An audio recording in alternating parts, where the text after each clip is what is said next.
Hello बच्चों, मैं Govinda Rao from एसआरईपी और आज हमें स्टार्ट करना है आपका मीन वैल्यू थ्योरम और रोल्स थ्योरम जो हमारा चैप्टर 5 में आपका 5.8 एक्सरसाइज में आएगा। और अच्छा टॉपिक है, एंट्रेंस में भी आ जाता है टॉपिक और बहुत बेसिक टॉपिक है, इसको देखते हैं आराम से। ठीक है, सबसे पहले आता है हमारा रोल्स थ्योरम। देखो रोल्स थ्योरम क्या होता है। रोल्स थ्योरम आपके पास होता है, अगर हमारा फंक्शन है एफ, वो डिफाइन है क्लोज इंटरवल a, b में। अगर a, b में हमारे पास एक फंक्शन डिफाइन है, इसका मतलब क्या हो गया कि डिफाइन है। इसका मतलब है कि a, b के बीच में हर एक पॉइंट पे आपके पास जो हमारा फंक्शन है वो वैल्यू लेता होगा, मतलब y की और x की दोनों की। ठीक है ना। अब इसकी कंडीशन क्या कहेंगे, such that function f is continuous on close interval a, b। ये हमारा क्लोज इंटरवल का साइन होता है, मतलब हमारा फंक्शन कंटिन्यूअस होना चाहिए इसमें। और दूसरा फंक्शन है डिफरेंशिएबल इन अपर इंटरवल, हमारा फंक्शन डिफरेंशिएबल भी होना चाहिए अपर इंटरवल में। ठीक है ना। और नेक्स्ट आपके पास थर्ड पॉइंट आएगा कि F A is equal to F B होना चाहिए। अगर आपका F A equal to F B है, then there exist a point C, तब उनके बीच में एक पॉइंट सी लाई करेगा ए कोमा बी के बीच में, तो आपके पास F dash C equal to 0 होगा। ठीक है ना। ए कोमा बी के बीच में एक ऐसा पॉइंट होगा जिसपे हमारा F dash C equal to 0 होगा। तो सबसे पहले हम इसका ज्योमेट्रिकल मीनिंग समझ लेते हैं ताकि हमको इसका पता लग जाए कि होता क्या है। ठीक है ना। देखो सपोज करो यह आपका ज्योमेट्रिकल रिप्रेजेंटेशन है।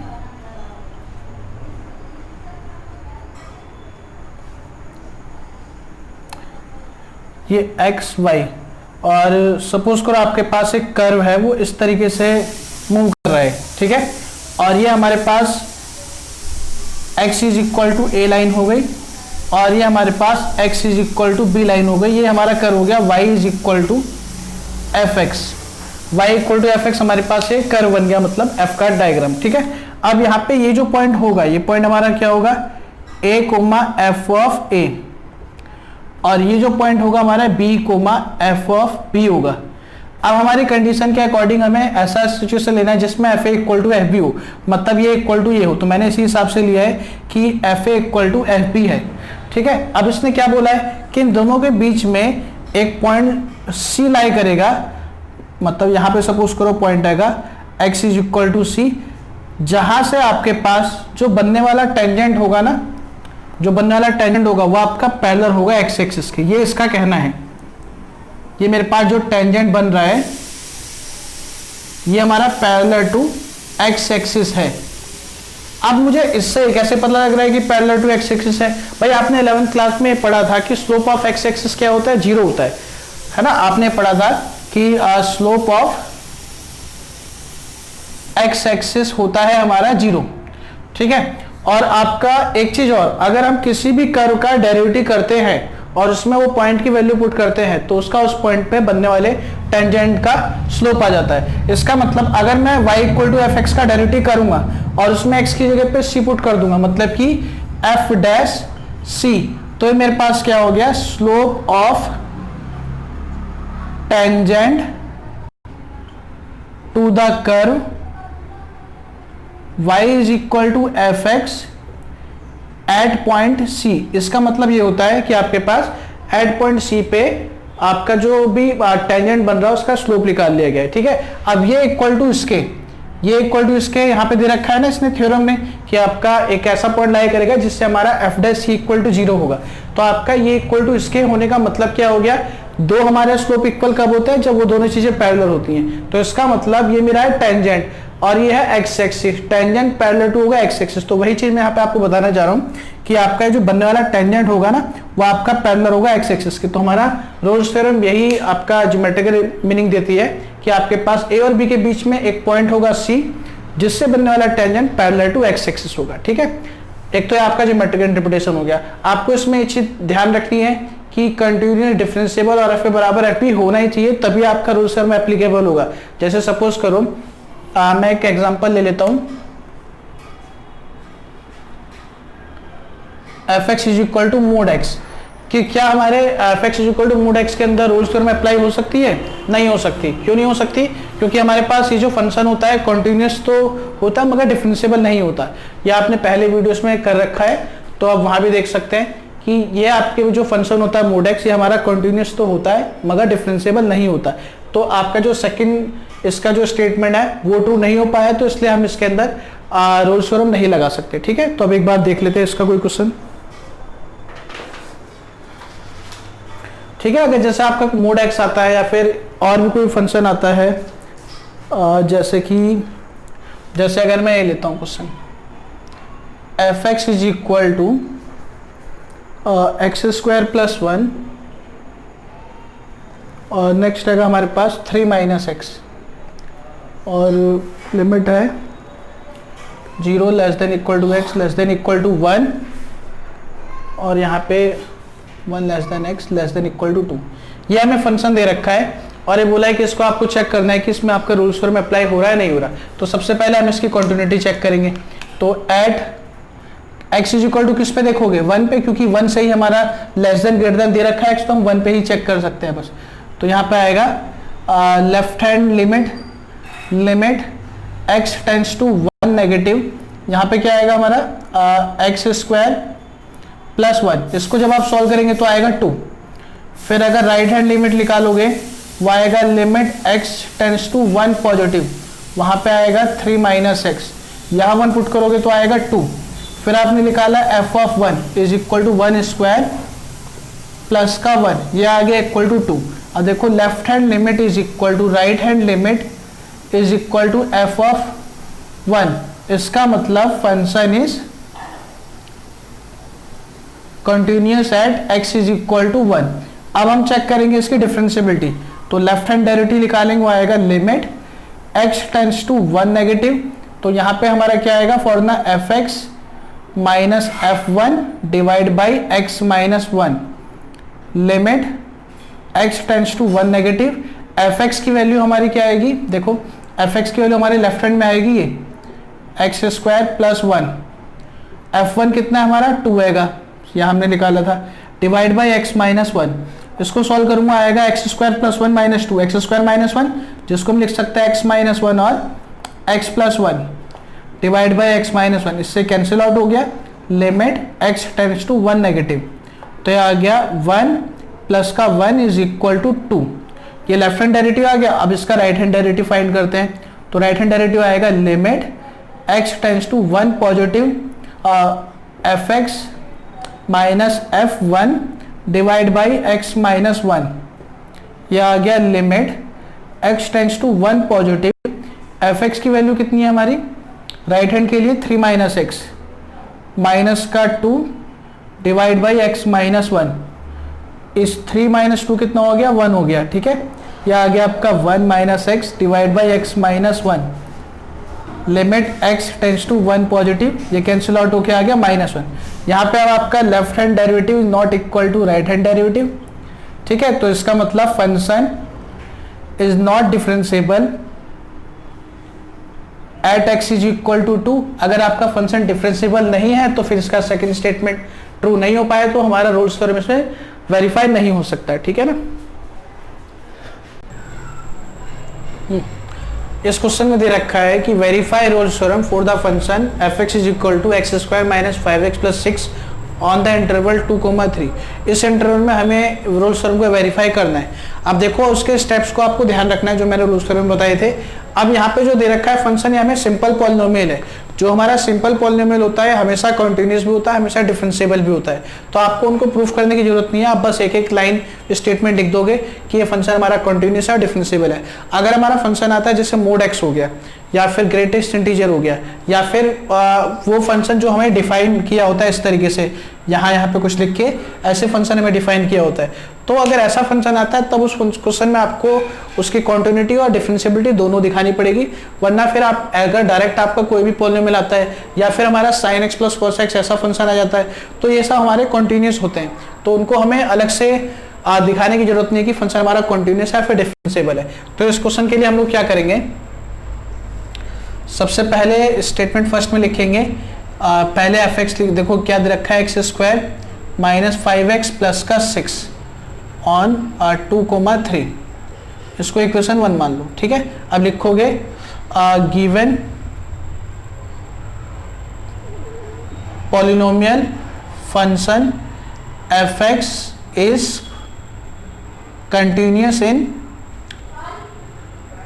ओपन इंटरवल एंड गिवन, ये सॉरी क्लोज इंटरवल हैगा, polynomial function F X is differentiable in open interval. ठीक है, ये दोनों स्टेटमेंट लिख दिए।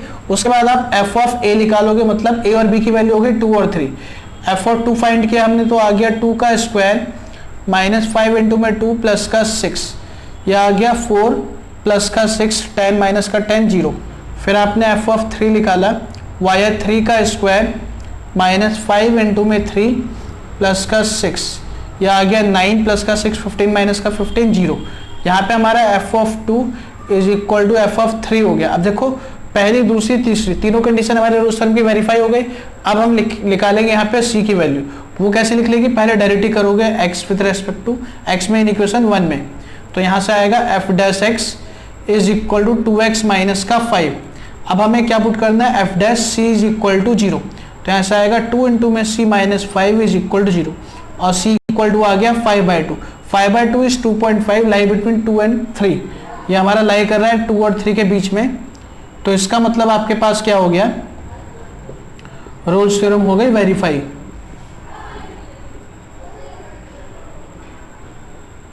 Is verified. ठीक है ना, c की वैल्यू हमारी ऐसी आनी चाहिए जो a और b के बीच में लाई करे, इसका हमें ध्यान रखना है। ऐसे हमारा अगला क्वेश्चन आएगा, it is given that for the function f given by fx is equal to x cube plus bx square plus ax where x belongs to 1,3 in closed interval. Rolle's theorem holds with c is equal to 2 plus 1 by root 3. अगर इस function में हमारी Rolle's theorem satisfy कर रही है तो आपको a और b की वैल्यू निकालनी है, ये हमें क्वेश्चन दे रखा है। तो अगर रोल्स थ्योरम आपकी वेरीफाई कर रही है तो इसका मतलब f of a is equal to f of b होगा, मतलब f of 1 is equal to f of 3 होगा। तो यहाँ से आएगा 1 क्यूब प्लस का b इंटू में 1 स्क्वायर प्लस का a इंटू में 1, यहाँ पे 3 का क्यूब प्लस का b इंटू में 3 का स्क्वायर प्लस का a इंटू में 3। एक तो हमारे पास इक्वेशन यहाँ से आ जाएगी, यहाँ से मैं लिख देता हूँ डायरेक्टली,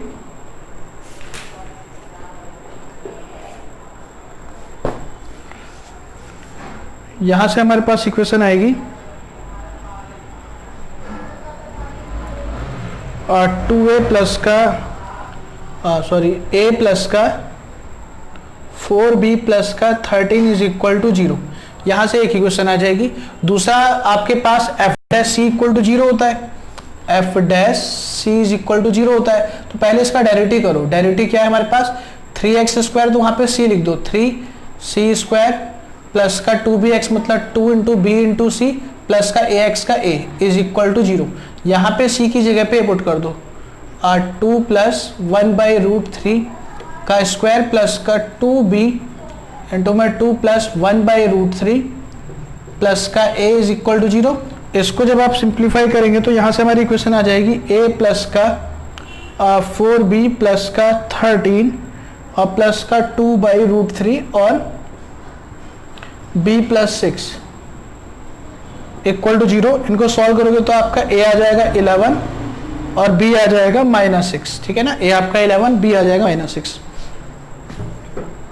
तो एक तो ये दो क्वेश्चन आएंगे, इन्हें आप देख लो। नेक्स्ट है हमारा इसका topic Lagrange mean value theorem. Lagrange mean value theorem में भी सेम, पहले दो स्टेप तो सेम होते हैं हमारा कि आपका फंक्शन जो होता है वो कॉन्टिन्यूस होना चाहिए एक क्लोज इंटरवल में a, b में, एंड डिफरेंशिएबल होना चाहिए ओपन इंटरवल a, b में। और तीसरा वहाँ पे रोल्स थ्योरम में हमारा fa इक्वल टू fb होता था, यहाँ पे fa not equal to fb होता है। तो देयर एग्जिस्ट है पॉइंट c, वहाँ पे एक c पॉइंट लाई करता है a, b के बीच में। यहाँ लिख देता हूँ मैं c belongs to a, b such that f dash c is equal to, such that है f dash c is equal to fb माइनस fa अपॉन में b माइनस a, ये इसका फॉर्मूला बनेगा। ठीक है, अब इसका एक बार मतलब समझ लेते हैं कि ज्योमेट्रिकल इंटरप्रिटेशन इसका क्या होता है। देखो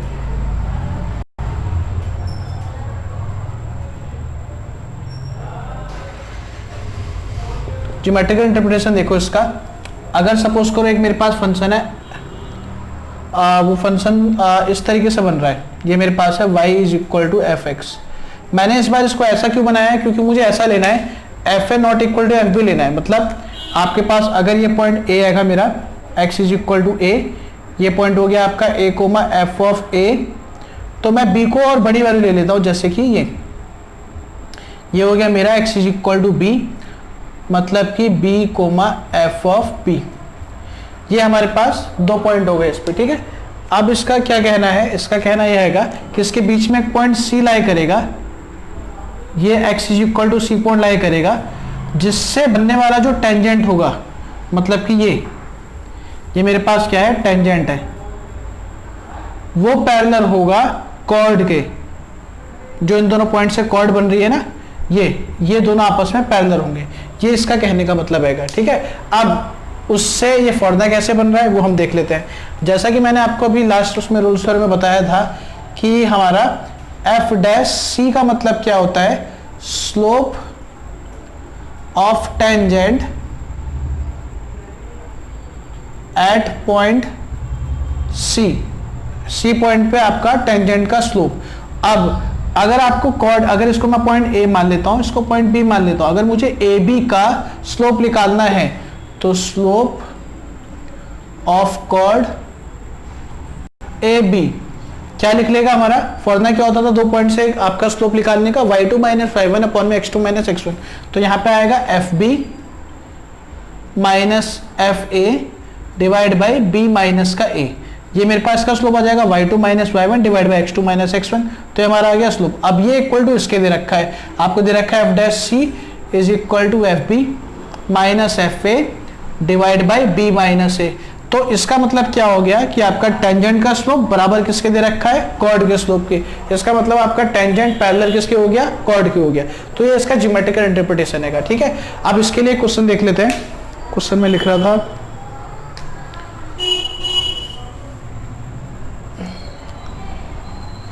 वेरीफाई LMVD, मतलब लैग्रांजी मीन वैल्यू थ्योरम वेरीफाई करने आपको। फंक्शन दे रखा है इज इक्वल टू रूट में x माइनस 2 और इंटरवल हमें दे रखे हैं 2,3 में हमें इसे वेरीफाई करना है, ठीक है। तो इसके लिए भी ये आपका एक पॉलिनोमियल है बेसिक। तो इसके लिए हम क्या करेंगे, सीधा स्टेटमेंट यूज कर देंगे कि कॉन्टिन्यूस है और डिफरेंशिएबल है। तो सॉल्यूशन में function F X is continuous on close interval 2,3, function F x A differentiable on 2,3। अब हम निकालेंगे एफ ऑफ 2, वो आएगा हमारा अंडर रूट में 2 माइनस का 2 इज इक्वल टू 0। फिर आपने फाइंड किया एफ ऑफ 3, वो आएगा अंडर रूट में 3 माइनस का 2 इज इक्वल टू रूट 1 मतलब 1। यहाँ पे हमारा F of 2 is not equal to F of 3 आया। भाई तीनों कंडीशन हमारी इसकी सेटिस्फाई हो रही है। अब हमें क्या करना है, F dash C equal to ये फॉर्मूला पुट करना है। तो पहले एफ डैश एक्स निकालते हैं। एफ डैश एक्स हमारा क्या आएगा, इसका डेरिवेटिव करेंगे तो आएगा 1/2 अंडर रूट में x माइनस 2 ऑफ 1 माइनस 0, या आ गया 1/2 रूट में x माइनस 2। अब f dash C is equal to F of b minus f of a upon में बी माइनस ए। इस फॉर्मूले के अकॉर्डिंग यहाँ पे आएगा एफ डैश सी का मतलब 1/2 अंडर रूट में c minus 2 is equal to F of B. F of B मतलब एफ ऑफ 3, वो कितना आया था आपका 1, और एफ ऑफ ए मतलब 0, और b माइनस ए 3 माइनस का 2, यह आ गया हमारा 1/2 अंडर रूट में c minus 2 is equal to 1/1 मतलब 1 आ गया, ठीक है। इसको और सिंप्लीफाई करोगे आएगा हमारा 1 is equal to 2 under root में c माइनस 2, स्क्वायरिंग कर दोगे 1 इक्वल टू 4 c माइनस 2, यह आ गया 1/4 प्लस का 2 इज इक्वल टू c आ गया हमारे पास 9/4 आ रहा है ना हमारा। और 9/4 आपका अगर डिवाइड करोगे तो 2 पॉइंट कुछ आ रहा है, 2 पॉइंट कुछ हमारा 2 और 3 के बीच में लाई कर रहा है।